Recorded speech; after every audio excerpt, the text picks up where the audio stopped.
Again, good morning sa inyong lahat and sa ating communion ngayong araw na ito, no? Expect ko na naawit na ninyo diyan yung awitin habang binabahagi yung tinapay at saka yung wine na sabay-sabay nating kakainin at iinumin mamaya.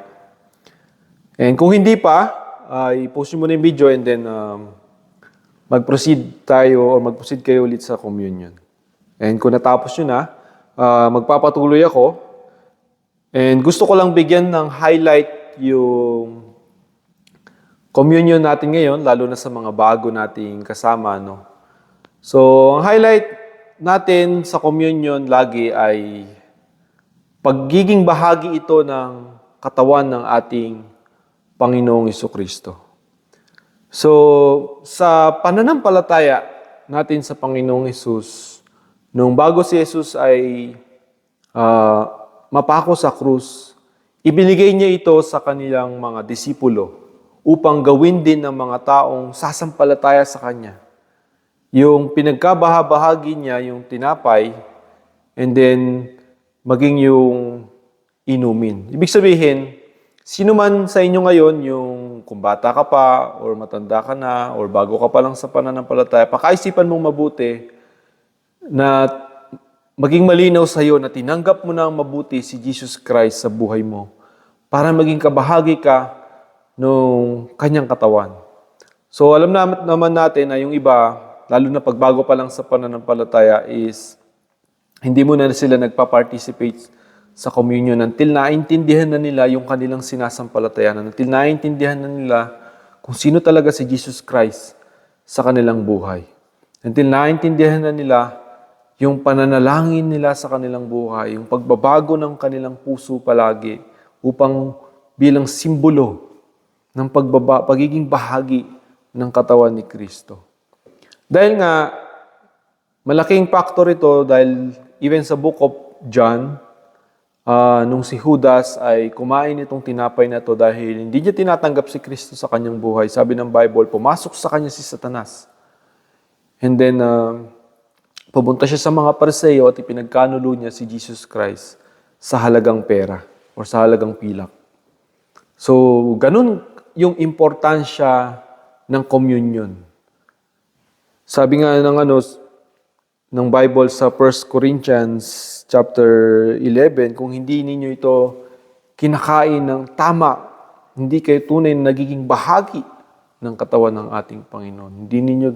Hindi kayo nagkakaroon ng totoong communion. Ibig sabihin, kasama dito yung pag-iibigan, kasama dito yung pagmamahalan sa isa't isa at lalong-lalo na yung kalinawan ng pananampalataya natin sa Panginoon bilang bahagi ng katawan ni Kristo. Bilang tayong lahat ay bahagi ng katawan ng ating Panginoong Jesucristo. So yung mga iba na gustong mag-participate or nagpapatuloy lang sa pag-participate ng ating communion at yung iba na kung bago pa lang ay ayaw mag-participate sa ating communion, okay lang yun. Kung baga ganito talaga yung parte ng totoong communion.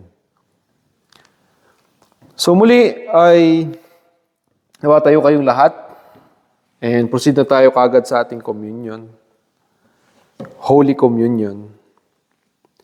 Sabi sa 1 Corinthians chapter 11, verse 23, ito ang turo na ibinigay sa akin ng Panginoon.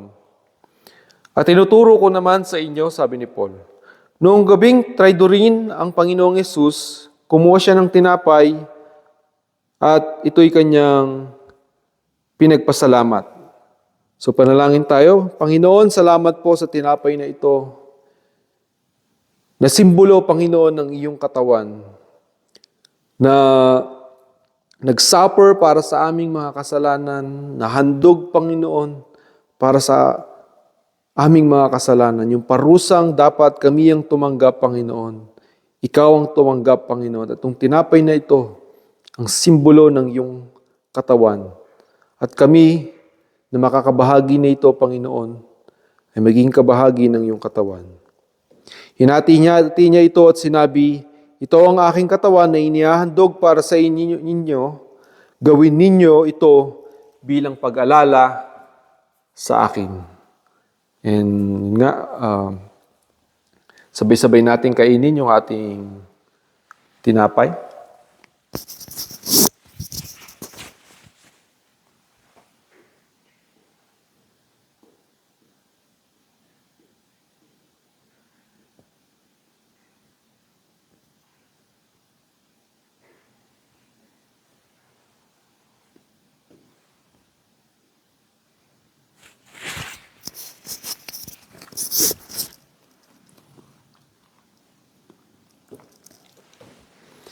Pagkatapos nilang kumain, ganoon din ang ginawa niya sa inumin.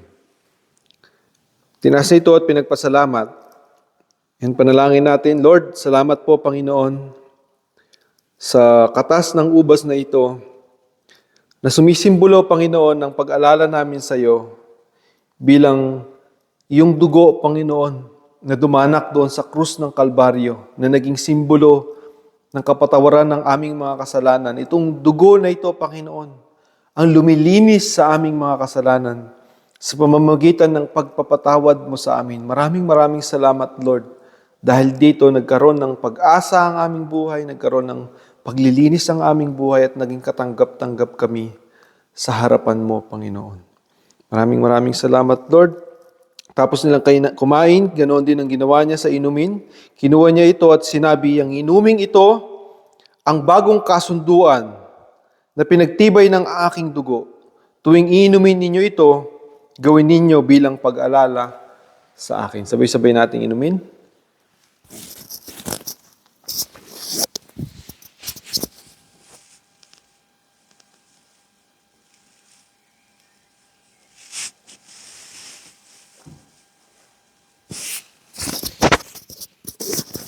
Muli manalangin tayo.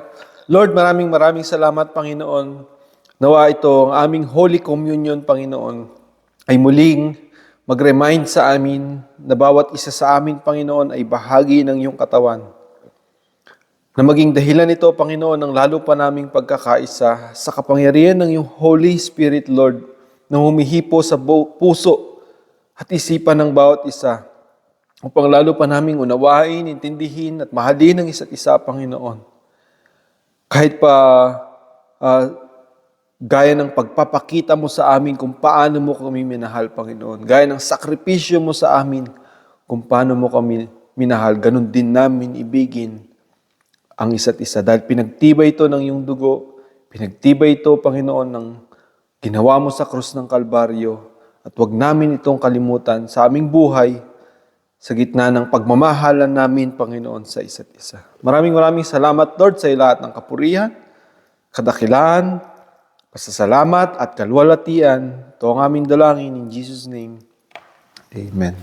So, salamat guys, and nawa magkaroon kayo ng matagumpay na linggo ngayong araw na ito. God bless sa inyong lahat na nandyan.